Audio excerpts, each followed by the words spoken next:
Surefire EB1 Backup. This is an updated version of the Surefire E1B Backup, if you can keep that nomenclature straight. And the E1B, the original backup, was actually my first, what I'll say, real flashlight. Coming from the $5 Lowe's and cheap flashlights, I could not believe what I was paying for that flashlight. But I got it and I liked it. I eventually sold it because I really didn't care for the user interface. And incidentally, that was actually one of the first video reviews I ever did, I think 130 videos or so ago. But I sold it because I didn't like the user interface. I didn't like how you could accidentally go from high to low accidentally when you were trying to clear a room, for instance, in a class, in a real situation. And so I sold it. I heard that the EB1 backup was coming out in 2 different forms, and it sounded like the answer to a lot of what I was looking for in a tactical type light. Here's how the box comes. Nice pretty red Surefire box on the back.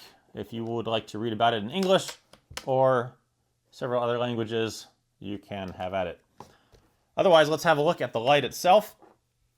So here it is, the Surefire EB1 Backup. List price on this, a whopping $220. Insane. However, sale of the century street price, $154 with free shipping for most places. So it is not a cheap light. It's an expensive light. It is made in the USA. It's going to carry a little bit of a premium, as all Surefire lights do.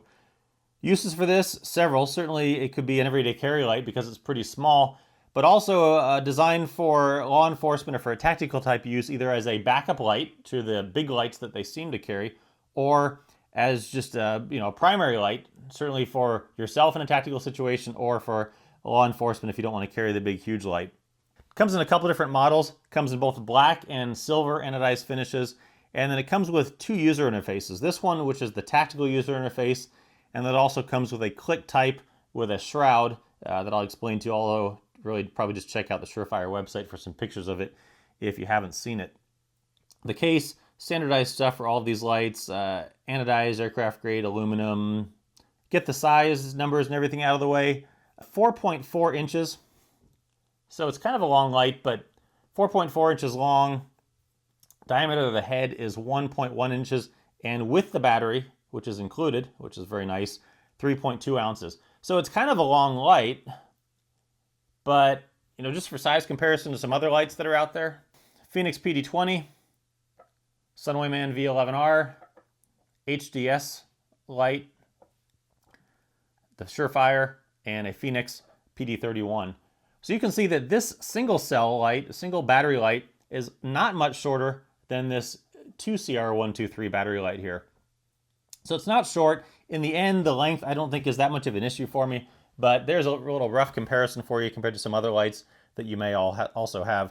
You can also see that the tip of it down here, it's pretty chunky. The head comes to a much narrower area at the tail cap here, and that's what's likely going to be sticking out of your pocket. Battery for this, it uses a single CR123, or you can also use a rechargeable CR123. And like I said, those batteries are included, or the battery is included, not surprisingly, comes with a Surefire battery. Let's look at the construction of this back to front as always. So on the back here, the tail cap, like I mentioned, there's 2 options for this light, both the tactical one and the click type with the shroud. This is the tactical, which is cut off right here, and the tail button, rubberized with sort of a texturized, knurled, rubberized finish, pretty grippy for your finger. The other one, and again, probably best just to look on the Surefire website to see the picture, but it has sort of this lip or this shroud that comes out the side. I forget if that one's tail standable. This one certainly is not because of the way that sticks out there. The tail cap here, this loosens, and part of the way you get this to stay on, and I'll talk about this with the user interface a little bit, but part of the way you get this to stay on is you tighten the tail cap. Alternatively, you can also loosen it quite a bit, and that will keep the light from coming on if you don't want, if you're going to leave it or store it somewhere in your car, and you don't want to have to worry about it coming on. Moving on down, Surefire name here, model number or serial number, and on the other side, name of the light with some of the other patent stuff information. The pocket clip is reversible, and it's pretty deep carry. So you can carry it normal ways, this way in your pocket, and only that much of the light's going to stick out. And again, just a very thin part that sticks out of your pocket. Alternatively, it's also reversible such that if you wanted to put it, for instance, on a hat, mount it that way on a hat as a task light while you're walking. Alternatively, also, if you just want to carry it pocket or head up in your pocket, you can also do that. The pocket clip is Parkerized. Parkerized, or Parkerization, is a form of sort of similar to bluing of steel. It hardens it. It's going to make it less corrosion, or more corrosion resistant. It has sort of a scratched look to it. Initially, I thought it was a cheap pocket clip when I saw it on some of the Benchmade knives that I have, but it's actually going to last a lot longer than some of these other clips that just have sort of a, polished finish to them. Down to the head here, the head does flare out.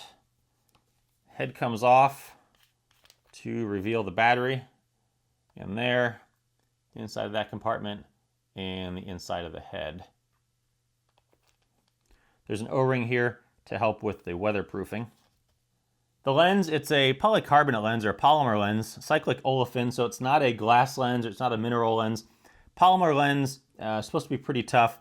And then the LED, I believe, is the Cree XPE. They don't really say that on the Surefire website that I could find, but looking on Candle Power forums, that seems to be the LED this uses. And then the reflector, so most lights have a mirrored reflector in them, either with an orange peel, but something mirrored here, and that's what helps the light, that's what reflects the light. One of the problems with these, though, is that these reflectors can create a fair amount of spill. So what this has is it has total internal reflection, as it's termed.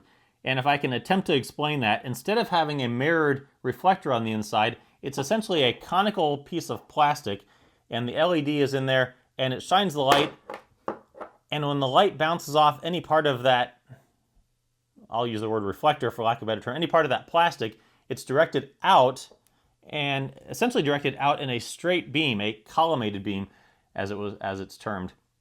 And that's going to create a much more focused hotspot. It's going to give you more throw, and if you're using this in a tactical, again, type roll, it's going to create a much more focused beam with that. There is still enough spill to light up the the rest of the room, but this is going to throw a lot farther compared to lights that are also 200 lumens that have a much more diffuse beam with a regular reflector.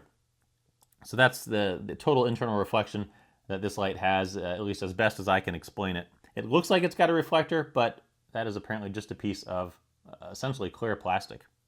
Let's talk about the user interface on this. There are two levels of brightness, 5 lumens for 40 hours or 200 lumens for 1.3 hours. And the way it works, like I mentioned, this one has the tactical user interface. And the light's off so you can get an idea. Now a light press on this will get you 5 lumens. Light press, 5 lumens. A firm press will get you 200 lumens. And with this, there's no way that you can accidentally mash on it and accidentally turn it on. One of the problems that people have with other lights, if you're going to use it in a tactical, room clearing type way, under stress, you'll accidentally click it on instead of just, you mean to half press it to get it on, but you'll accidentally click it on and then you're stuck with it on when you want to turn it off. This one, full press will get you the full 200 lumens, then you let go and it comes off. So light press to get you the 5, full mash to get you the 200. If you want it to stay on, you just tighten the head or the tail cap a little bit, and you'll get, if you tighten it just a little, you'll get that 5 lumens, tighten it further, and you'll get the 200 lumens. And I usually have it back just a little bit past where it's off. So light press, firm press. There is a little bit of a green tint to this. I don't know if you can pick it up on the camera there. People have sort of complained about it. The light has, especially on low, has a little bit of a tint, and also, and the tint, by the way, is not really noticeable on the high. In the camera, it looks like it's there. In real life, I don't notice the green tint on high. The other problem with this light is that occasionally when you turn it on, most of the time it just comes on to that normal low, but occasionally there's a little bit of a pre-flash, and it seems to happen about 30% of the time. Probably won't happen now that I'm trying to show it to you there. Right there, right there, right there. And that's just me, half pressing it. And it doesn't come on every time, but I'd say about 20-30% of the time. I'm not sure if that's reported elsewhere, if other people have seen it. Anyone that has, throw some comments and let me know if that's a common thing that people are seeing with it. I don't find it annoying. It's not a big deal for me, but it is something that I noticed after using it for a little while. Carrying this, overall impressions of it, so it's a long light and it's got a chunky head, but you carry it in your pocket as deep carry, or not at all deep carry if you want to put it head up. But deep carry, only a small part sticks out, and long as it is, I carried this around for 10 hours yesterday. I did not even notice it was in my pocket. So it carries very well despite the chunky size of its head.